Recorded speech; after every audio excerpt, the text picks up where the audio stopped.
स्वागत है दोस्तों आपका आज की वीडियो में। और आज फन मूवीज़ में हम बात करेंगे 2008 या 9 में आई लक के बारे में। LUC के लक यानी किस्मत, जिसे हम हिंदी में कहते हैं किस्मत या आप कह लें भाग्य।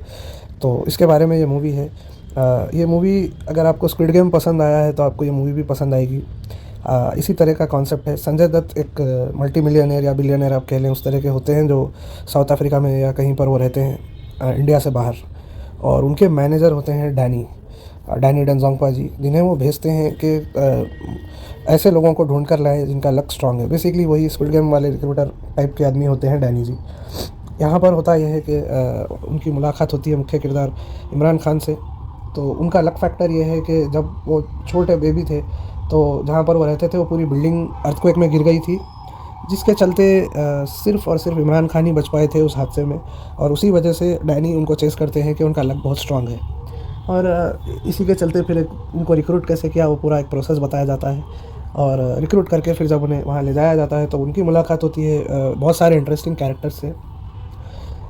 एक होते हैं श्रुति हसन जी, जिनका ये हिंदी में डेब्यू फिल्म थी श्रुति हसन की। और उनकी एक बैक स्टोरी होती है उनके लक के बारे में।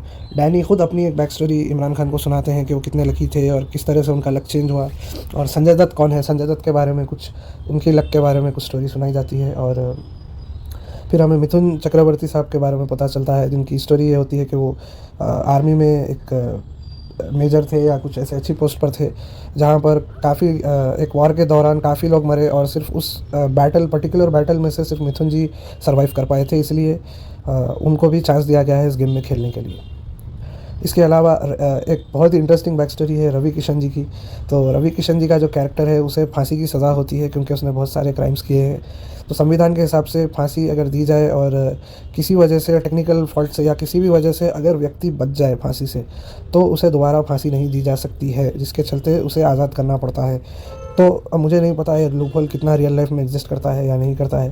तो रवि किशन की फांसी के दौरान वो जो फांसी की मशीन होती है वो फंस जाती है और रवि किशन जी बेसिकली अपने पैरों पर लैंड कर फांसी से बच जाते हैं। तो ये उनका लक फैक्टर है। तो अलग अलग तरह के लक फैक्टर्स इस मूवी में बताए गए हैं, किस तरह के लोग कैसे क्या क्या लकी सिचुएशन में से निकले हैं और वो यहाँ पर आए हैं अल्टीमेटली संजय दत्त से भिड़ने। संजय दत्त खुद को luckiest man in the world मानते हैं। उन्हें लगता है उनके लक को कोई हरा नहीं सकता। और इस पूरे के पूरे गेम को ब्रॉडकास्ट कर वो भी काफ़ी पैसा कमाते हैं।